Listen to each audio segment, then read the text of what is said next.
Hello and welcome. You're watching Gravitas with me, Molly Gambhir. Here's a look at what's lined up for you on the show tonight.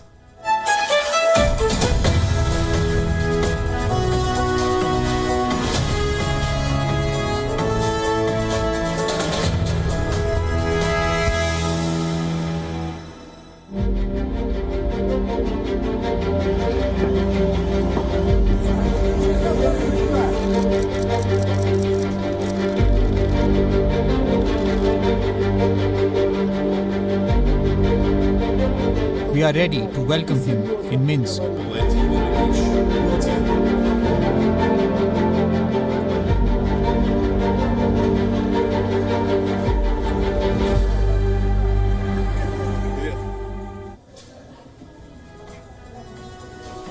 For nearly a year now, the Russia-Ukraine war has been dominating headlines. We have been keeping you up to date with the latest from on the ground. Who is winning? We don't know. But could the Ukraine war end sooner than expected? Let me tell you why I asked this question tonight. Vladimir Putin's ally, Lukashenko, has made a very crucial peace offer. Lukashenko has asked Biden to fly to Minsk and hold talks, and the Kremlin says Putin is ready for talks, ready for dialogue. Where exactly are things headed? What is the situation looking like at this point? Is the war going to end soon? We discuss. Also on the show for you tonight, another Chinese billionaire has gone missing. We tell you what we know so far and why this latest case raises more questions than answers. A train derailment in America's Ohio has left residents in the community extremely concerned. Which toxins are these? How did things reach this point? We get you a detailed report. Spain has now approved paid menstrual leave. Which other countries around the world allow for menstrual leave? We tell you. Is Gen Z the most stressed generation at work? We discuss.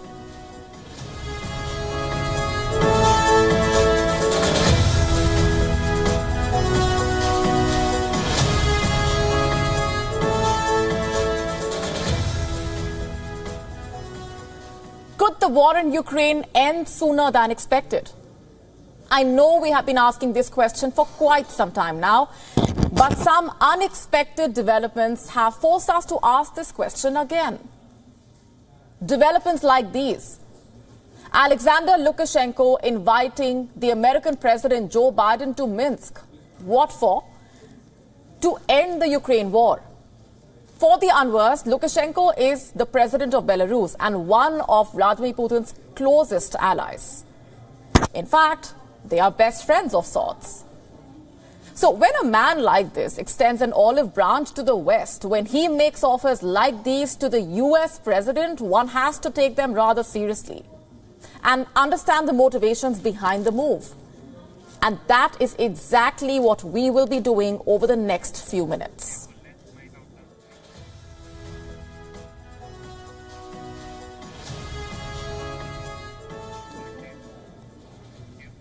To start with, what exactly did Lukashenko say and where exactly did he say it?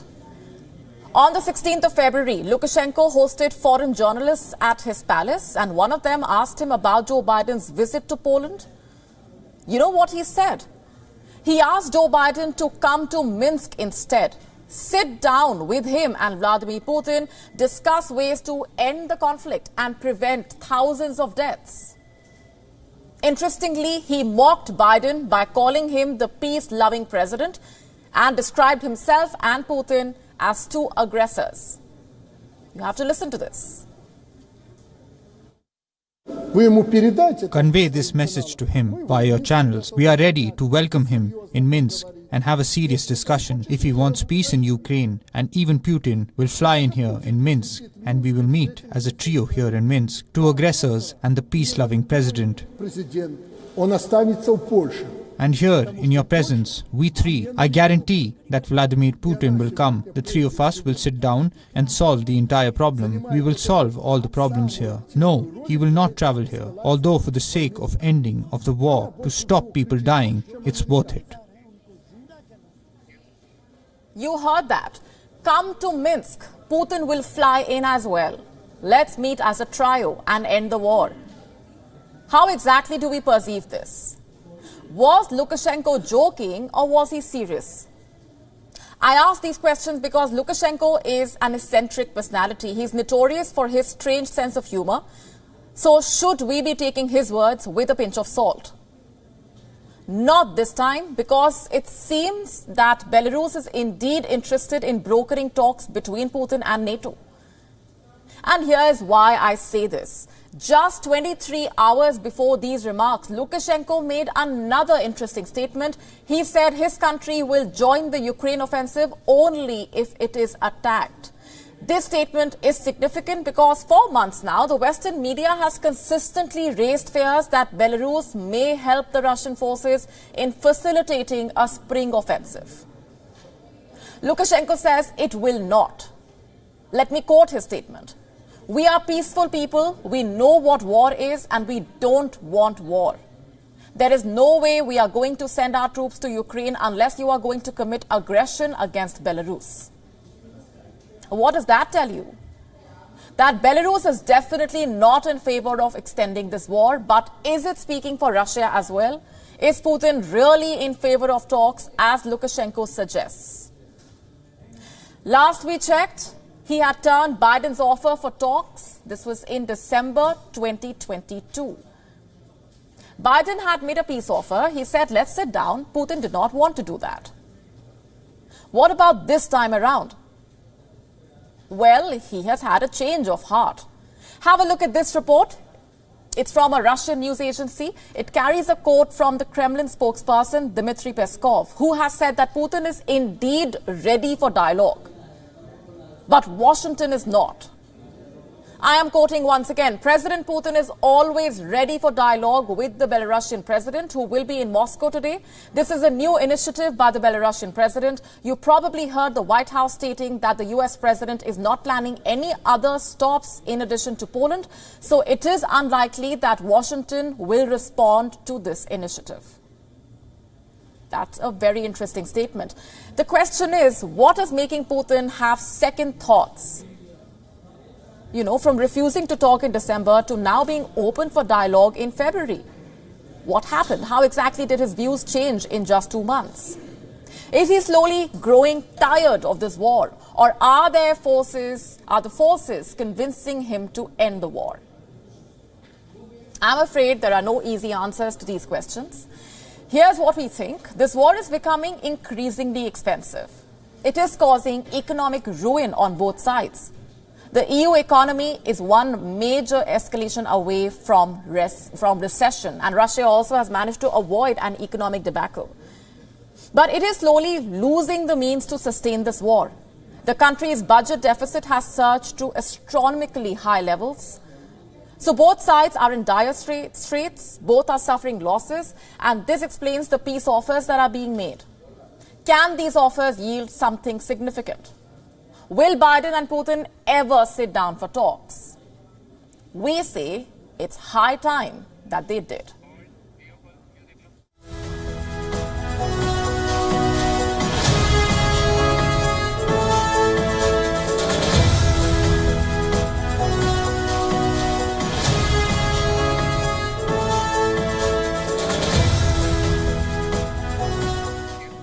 And we're just getting in breaking inputs coming in from Pakistan right this moment. Reports coming in of a hostage situation unfolding in Karachi.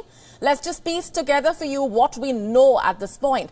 There has been an attack on the police headquarters there. Reports saying the police chief and others have been taken hostage.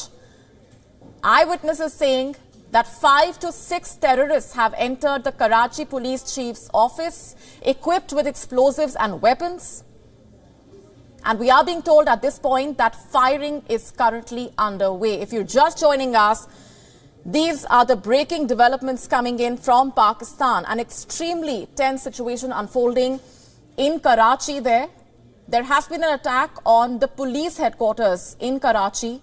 What we do know at this point is that the police chief and others have been taken hostage. You have to remember these are extremely initial details that are coming in at this point. As we continue to piece together the latest coming in from on the ground, we do know that 5 to 6 terrorists, according to eyewitnesses, entered the Karachi police chief's office. They were equipped with explosives and weapons. What's happening on the ground at this point? Firing is underway, and we are awaiting the latest details from on the ground, as this is a developing story. Reports coming in of that hostage situation unfolding in Karachi. Remember, this is taking place at a time when Pakistan has been dealing with multiple crises. We are talking about the political situation, the economic situation as well, and now we have this latest development of a hostage situation unfolding in Karachi.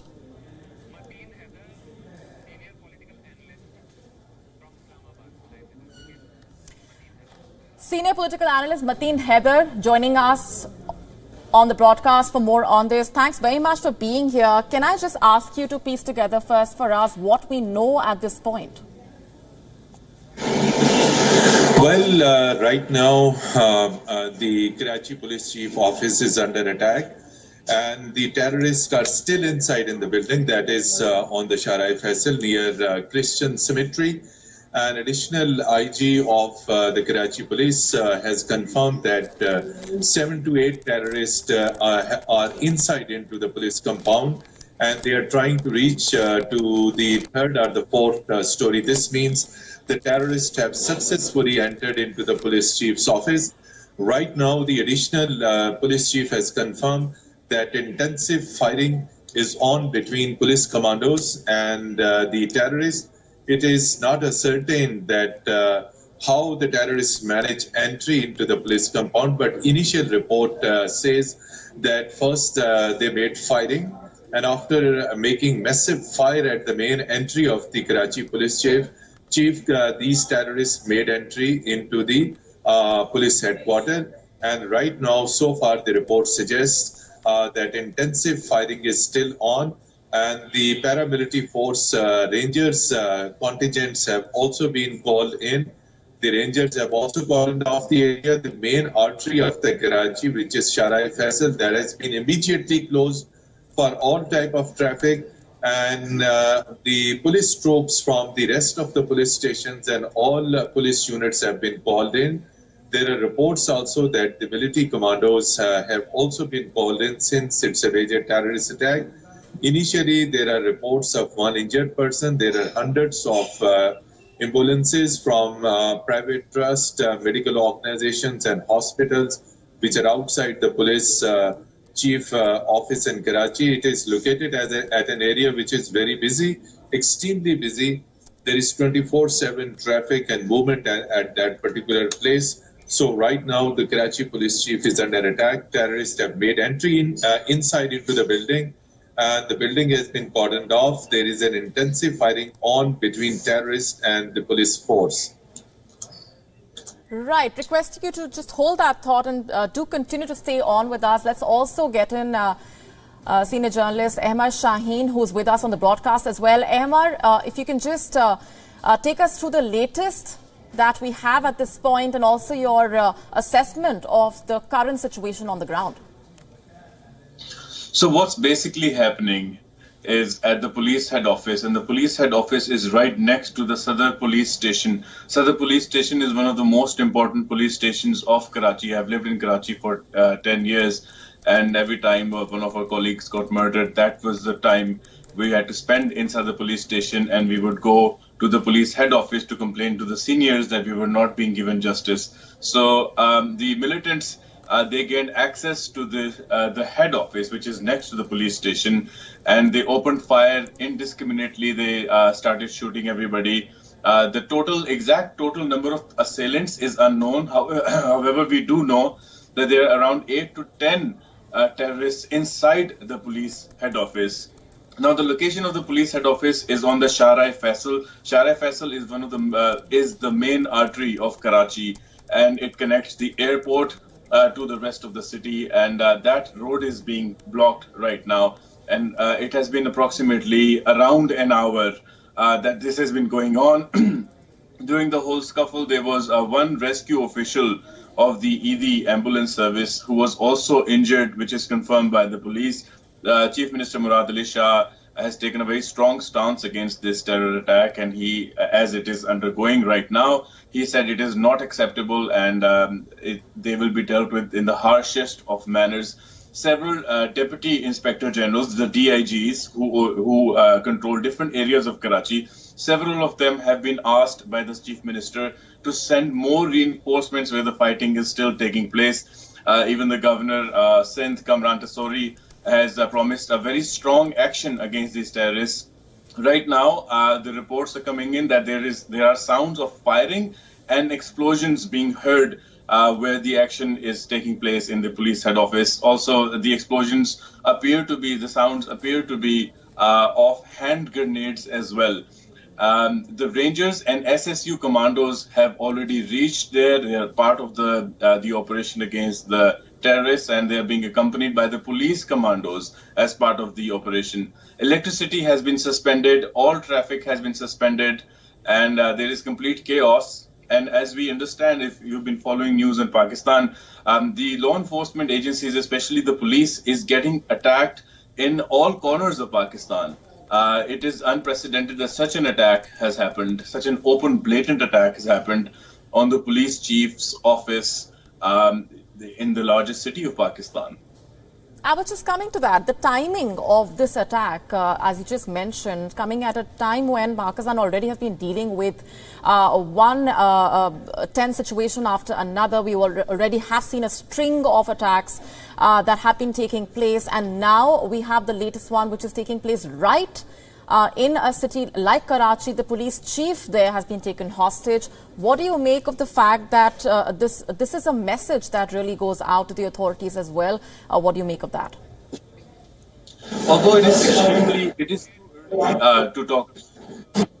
But as we've seen in the earlier incidents, attacks on police stations where a large contingent of these terrorists attacked police forces and security forces, what we saw was a very swift acceptance of responsibility by the TTP. Now, we also understand that the TTP was, Pakistani government was in some sort of a peace treaty with the TTP, and the TTP was still attacking different installations in Pakistan, after which the peace treaty was ended by the TTP. The TTP is Tehreek-e-Taliban Pakistan. Although they haven't claimed a responsibility for this attack, but it is too common a practice that, as we are talking about this attack undergoing, the TTP does come out and take responsibility, take ownership of these attacks. It is very likely that TTP during the next 30 minutes or so would come out and accept their responsibility in being part of this attack. Now, this attack, this terror attack comes at the same time where Pakistan is suffering from the economic attack. There are so many economic challenges that Pakistan is trying to face, and this terror attack does not really help the situation.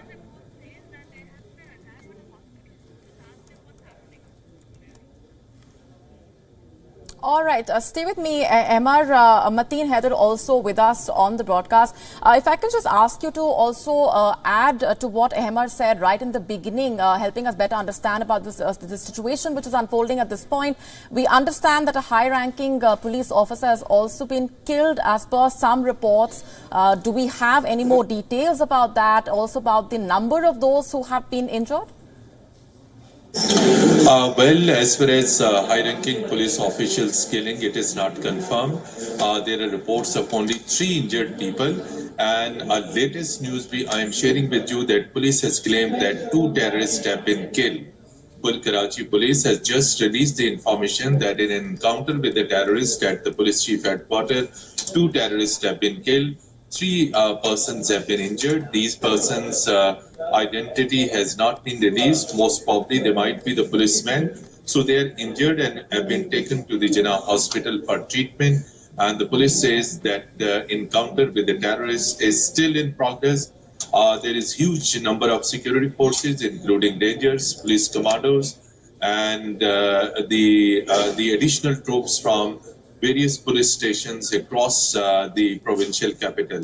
So this encounter is still on. Intensive firing is still on between police troops, security forces, and the terrorists. The exact number is not known, but police says that there might be a number of terrorists inside in the building. This attack took place approximately 7:45, and 8 to 10 terrorists initially believed 8 to 10 terrorists made entry into the police chief headquarters located on very, very busy road of the provincial capital.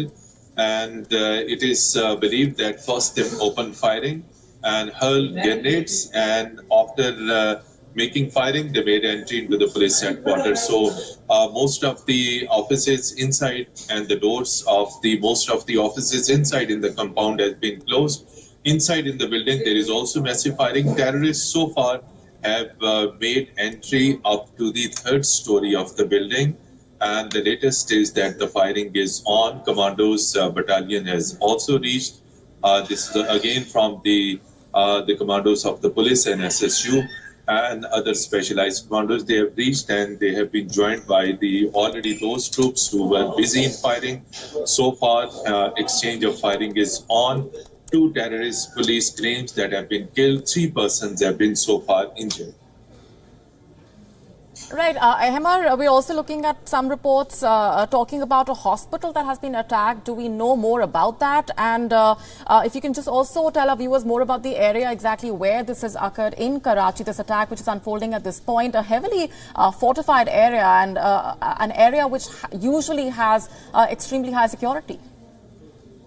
Yes, Shara Faisal is the main artery of Karachi city, and there are rangers and there are police, police cars. If you're going on Shara Faisal connects the southern area and the rest of the city basically with the airport. And even on the Shara Faisal, there is prime residence on the Shara Faisal. It is even the most of the commercial hubs reside there. It also connects to where our offices were of media organizations. So literally in the heart of Karachi city.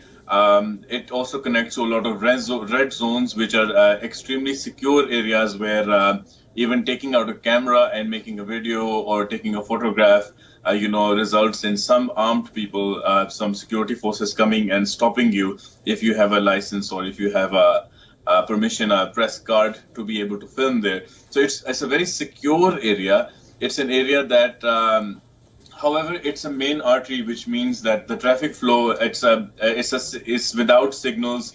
The traffic flows very fast on Shara Faisal, where this office is located. So although there is heavy security in this area, of course, it is very difficult to stop, people carrying weapons, transport them in cars. Karachi also, as we most of us do know, Karachi is a city in which there's a lot of weapons with different political parties and different fringe groups, including banned religious outfits and including obviously terrorists. So there's a lot of weapons in Karachi. So getting weapons in Karachi and being able to attack an office is not extremely difficult in a city like Karachi. However, such a huge attack. I mean, there was the last attack that happened at the end of the last month, in which they attacked a mosque, was actually also an attack on the police force itself. And I think around 60 people were confirmed dead initially during that attack. But in Karachi, Karachi is a city with a lot of murders, a lot of crime rate. But this level of a terrorist attack was very unexpected, even though it is one of the sequence of these attacks happening. Absolutely. Mateen Haider, I just want to ask you to comment on the timing of this attack. Let's just take a step back and look at the multiple attacks that Pakistan already has dealt with the TTP, of course. The friction between the TTP and the forces there only escalating. This attack, while we at this moment cannot say or comment on who has carried out this attack. The very fact this is taking place at a time when Pakistan has been witnessing such tensions on the ground, what do you make of that?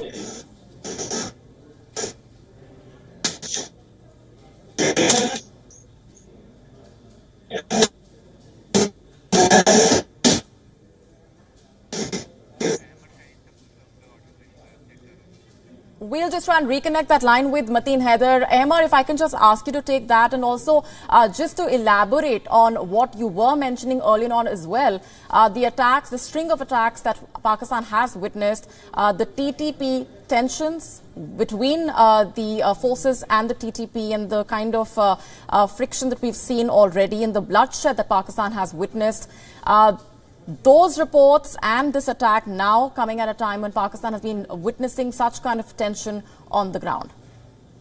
So as you've mentioned that although it is too early to confirm or deny the involvement of Tehreek-e-Taliban Pakistan, which evidently is very quick to accept responsibility. However, the kind of attack that's happening, and the way one of the most secure places in the city is getting attacked so blatantly, and the way the firing is happening, it's not a targeted attack, it's indiscriminate. Anybody and everybody is being fired upon. We can see visuals on our screens right now in which the police is taking cover of their cars and shooting inside the police head office as well. So, and obviously the sounds of grenades and the kind of like out in the open kind of attack. This is not a hit and run. They have come and they've occupied the head office of the police in Karachi. So these are all, like trademark indicators that this is a mainstream terror attack. This is not a fringe attack. This is not because there are so many people with weapons and guns and power in Karachi, and they have been attacking. There have been attacks of on policemen as well, but never this blatant. I mean, there've been a hit and run. There's been shooting, and the shooter runs away on a motorbike. But this is where they have come and they've occupied a space, one of the most secure spaces that there should be in the city of Karachi, and they're staying there and they're battling it out, which probably means that this battle will continue till all the terrorists are killed. Because they do not surrender unless they get injured, and then they surrender. As I said earlier on as well, it's been an hour now almost, and the fight is continuing. And there are some reports from the hospital nearby that some injured people, initially was one injured person who himself was the one of the rescue officials of the ambulances. But now unconfirmed reports are coming in. This has not been confirmed by the police representative at the hospital, that there are some other injured people as well coming to the hospital. This kind of information will be, the access to public and access to journalists to this kind of information, obviously because it's an ongoing operation, will be very limited. And once the terrorists have been cleared from the building, this is where we will understand exactly how many people have been killed on either side and how many people have been injured on either side as well.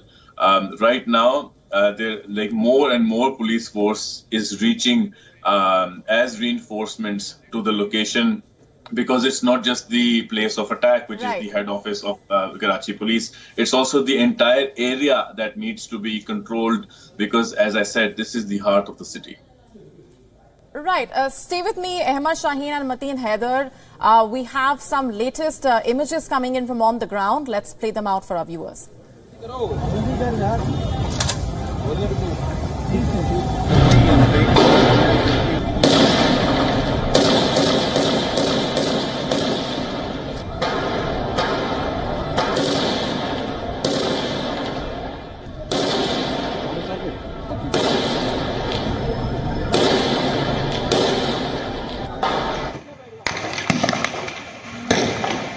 दोनों तरफ से इस time शदीद firing का सिलसिला जो है वो जारी है।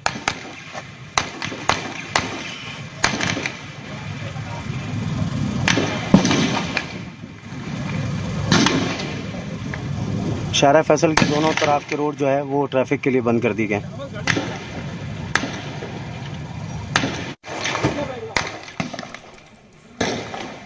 दोनों तरफ से इस टाइम शदीद फायरिंग का सिलसिला जो है वो जारी है। Emma, we are continuously getting in updates from on the ground as you're also telling us more about the situation on the ground. As of now, we know that there's a complete blackout in Karachi. We're also getting in reports of the manner in which this attack was carried out. If you can just help us better understand the very fact that this is an unprecedented attack, the nature itself of this attack. We also have been getting in reports that these terrorists were dressed in police uniform. For them to be able to enter the police station and carry out this attack in a heavily fortified area, which usually is always heavily safeguarded with security. If you can just tell us more about what we know at this point about the manner in which this attack was carried out. Do we know if the terrorists were dressed in police uniform? Because we do have reports talking about that. There are reports suggesting that this is the case, that they were wearing police uniform. They have not been confirmed yet. Like I said, these reports will be confirmed once the situation is dealt with. However, if you look at the last 3-4 terror attacks on different locations, but targeting the police force, even if it's a mosque, they're targeting the police force. We can see that they were getting access by using a very easily available fake uniform, police uniform. There've been attacks on other security forces, and in those attacks as well, they were using the uniform, easily available uniform of those security forces. Also, we have to understand there are no biometrics. There, anybody from any other branch could be visiting the police head office. There is no way to verify, even when they have those fake IDs on them, if they actually belong to the police force, because the police force has thousands of people, and without a proper computerized setup, the person at the gate does not know who to stop. So if someone's wearing a police uniform and carrying weapons and entering the head office of police, it is very difficult for the people on the gates to stop them from entering. And I think that is what has been happening before. When police force wants to enter with guns, a mosque, for example, or any protected building for that matter, they are given easy access. And that's one of the trademark methods of TTP operating and doing their terrorism on these very well defended buildings, because the weakest defense is actually the main gate. They enter through the main gate, and once they are so close that nobody can take up weapons against those attackers, that's when they open indiscriminate firing. And we could, as I mentioned before as well, we could also hear a lot of explosions, and security experts who heard those explosions talked about them probably being hand grenades. So they enter the building and they start indiscriminate firing, and they throw hand grenades. And what we are really hoping is, because yesterday there were reports of 2 terrorists in Karachi being arrested with over 1,000 bomb detonators as well. So there was this high alert that if there were 1,000 bomb detonators, then there could be a backlash from terrorist parties, from terrorists like the TTP and several other band outfits that are banding together with the TTP. So once more than 1,000 bomb detonators were discovered, the SIU of Karachi arrested those people. There could have been a backlash. However, it is extremely unlikely that the terrorists who were arrested yesterday with those bomb detonators would be kept at the head office, the police chief's office of Karachi. It could be a mere retaliation. This could be a coincidence that yesterday those people were arrested and today this is happening. But like I said, Karachi has experienced a lot of terror, a lot of violence. Even some of very decorated police officers were target killed by terrorist outfits in Karachi. But something on this magnitude, where they come and occupy a building and fight with the might of the security forces in Karachi, that's unprecedented. So far, reports on injuries are very limited. The only reports we have is eyewitness account or one confirmed injury that the police has a medical staffer at the hospital who does all the medical legal work for the police. So she has confirmed one injury so far. The rest of the injury reports of injuries are coming through eyewitnesses. Officially, the police is not telling, as one would expect, how many injuries have taken place, how many deaths have taken place. This kind of information will come once the operation has reached its end. Right now, there is no saying how long the operation is going to take place. But given the fact that the whole city, and it's a huge city, it's one of the largest cities in the world, the might of the police force and the rangers which come under army and other law enforcement agencies, all those powerful forces banding together to defeat terrorists in the heart of the city, at the head office of the police station, the police force in Karachi, is unprecedented. It's remarkable, and it is a very dangerous trend that the TTP is setting, if it indeed is the TTP, blatantly attacking the heart of the police force in Karachi. Right, Ahmad and Mateen Haider, please continue to stay on with us. Let's just play out for our viewers the latest visuals that we're getting in from on the ground as this attack continues to unfold.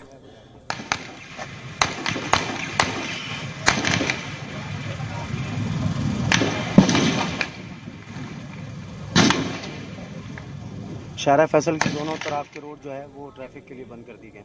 And as Ahmad Shaheen and Mateen Haider were just pointing out and talking about the timing of this attack, talking about how Pakistan has witnessed a string of attacks, let's just give you a sample of the kind of tensions that Pakistan has been witnessing this year itself.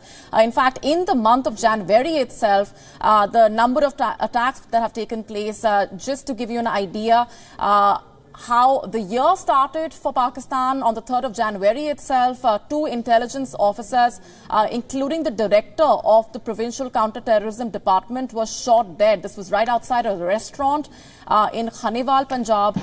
This was by suspected Pakistani Taliban gunmen. And just 10 days later, on the 13th of January, the Sadban police station attack that took place in Peshawar in Khyber Pakhtunkhwa. Just 2 days later, a gunman fled after shooting 3 officers. This was at the post in Sardar Dehri in Charsada district in Khyber Pakhtunkhwa as well. 2 of the 3 soldiers had died on the way to the hospital.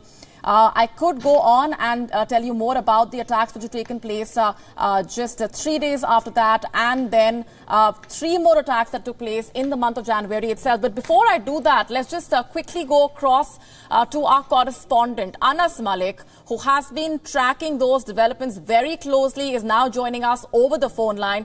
Anas, we have been getting in these latest visuals from on the ground. What are you gathering through your sources? What is the situation looking like at this point? Well, just as you talked to me, the Tehreek-e-Taliban Pakistan has officially confirmed the attack at the city chief police office in Karachi, and they have said that a team of their ishtihadis, basically suicide bombers, has attacked this police office in Karachi. That's what they have said, and they say that the details are to follow. What we know so far, that at least 8 to 10 what is said are unknown gunmen, quote unquote, stormed into the police office in Karachi. These are, it's right on the Shara Faisal, which is the main artery of Karachi, Pakistan's biggest city, the port city of Karachi, and they started firing indiscriminately. They were dressed in a police uniform, the classical modus operandi, what we saw repeat earlier as well. On the 30th of last month, when in Peshawar a similar attack took place, where a suicide bomber disguised as a police officer had blown himself up during prayers on a Monday, during afternoon prayers in police line headquarters of the Peshawar city. So we saw a similar repeat being done in Karachi. Karachi was already on high alert. The security was beefed up. Now, if I just explain the trajectory or the demography of the area, it's just across the financial trade centers, FTC as it's known. Across to it is one of the areas of where the naval officers reside, but this is towards the police side, where the police officers also reside. The Chief City Police Office, the CCPO office, is also located inside this very police line. And what we also know is that at least 3 people are confirmed injured. That includes 2 Rangers personnel, the paramilitary forces, and one of them being the ambulance driver of AC Ambulance Service, a private NGO service. In fact, if I just talk to you, the update has just come in that at least 2 people have been dead. That includes the casualty figure that has been confirmed, and the 2 dead they include one police cop and one civilian who is currently not identified. He is in civilian clothes. Now, I'm just reading you through the CTP statement, and it's a one-liner statement that says that the attack on the Karachi police office was done by CTP's Ishtihadi Mujahideen, and that they will be releasing details of it in a short while from now. Polly? Right, as we await those further details to trickle in, as Anas was just pointing out, the very fact that this attack is taking place at a time like this, also the area in which this attack is unfolded, the police chief being taken hostage, an unprecedented attack, an attack of this nature taking place in the heart of Karachi itself raises multiple questions. I want to just get in Mateen Haider to comment on that aspect. Karachi was already on high alert, Mateen Haider. We have the security situation which has been questioned time and again. This is a heavily fortified area that we're talking about. For an attack of this nature to take place, the very fact that this is an attack taking place at a police chief's headquarters, at a police chief's office, and the police chief has been taken hostage. Do we know more about how the terrorists actually managed to enter the gate? Were they wearing police uniform? Do we have any confirmation about the way in which this attack unfolded? I was this week I was in Karachi, and Pakistan Navy had multinational exercises. Due to this high-profile military event, the security in the provincial capital was already extraordinarily high. The Rangers van have been patrolling on Sharai Faisal on all adjoining areas. Security was extraordinarily tough. So that's true. But this particular question, how terrorists made entry. So it was almost similar to what happened in Peshawar a few days back, when an attacker in a police uniform managed to enter into a building during the Friday prayers, and subsequently more than 100 people lost their life. So this one, as you said, and as the media reports suggest, that the terrorists were wearing military uniform. So this is not known how they made entry, whether they were checked, they were not checked, how they have made entry into one of the most busiest and secured artery of Karachi. But the moment they reached Karachi Police Chief Office, they made heavy firing, hurled grenades, and made entry into the building. So far, the latest is that the 3rd floor of the Police Chief Office has been cleared. 2 terrorist police has confirmed that they have been killed. 3 other persons have been injured who have been taken to the hospitals. There are also reports that 2 persons have been killed. One is believed to be a policeman and the other one is a civilian. Encounter is still on, but it is not known that how these terrorists made entry into the building. Of course, the modus operandi was opening massive firing, throwing grenades, and subsequently they made entry. But how they made entry into the city and why they were checked, this will be definitely probed while the police opens high-level investigation into this particular incident. And the Chief Minister of Sindh has directed the Karachi Police Chief that initial inquiry should immediately be conducted. The security in the provincial capital has to be made extraordinarily high. Yes, over to you. Right. Ahmad, what do we know about the current situation? Is the firing still underway? Any statement or any reaction coming in from the police authorities confirming the number of those who have been injured, whether or not a high-ranking police official has been killed? Because we have seen reports suggesting that as well. Yes, none of that is confirmed, but what is confirmed is what we were speculating. And it's rather sad that as journalists, I mean, as a journalist myself, I try my best not to speculate on who could have been behind an attack while it's going on. But as you were listening to me and I was saying that I don't want to say it, but all of this are signature textbook marks of the TTP. Now the reports are coming in that the TTP has accepted a responsibility for this attack. And only yesterday, the USIP, the United States Institute of Peace, released a report in which they said that the Afghanistan's Taliban rulers are actually, they do not want to discontinue their support for the TTP. And they're very supportive of TTP. And Pakistan is trying to counter the effect of these terrorist attacks, but Pakistan is not going as far as going after them and hitting them where it hurts because of perhaps because of the current economic crisis in Pakistan as well. That could be one of the factors why Pakistan isn't actively going out there against their installations. There are arrests. Today night this is happening. Yesterday night this was happening again. Last night, the Punjab Counter-Terrorism Department, the CTD, was getting attacked in a very similar fashion. A group of TTP terrorists were attacking in a place in Miawali. And, it's kind of deja vu. Every day, these terrorist forces are attacking the police rather than the other way around. Yesterday, some explosive material and, as I mentioned, more than 1,000 detonators were, and several terrorists and some leaders of TTP were arrested yesterday as well, both in Miawali and in Karachi. So the police and the counterterrorism department is taking actions. However, there is no operation. We can remember that Pakistan as a country, the security forces, the military itself conducted operations against these terrorists, and there were negotiations, there was peace, there were some bad footages coming out of those negotiations too. But Pakistan as a country was really going after the terrorists, their places of, where they feel secure, those areas where they feel secure.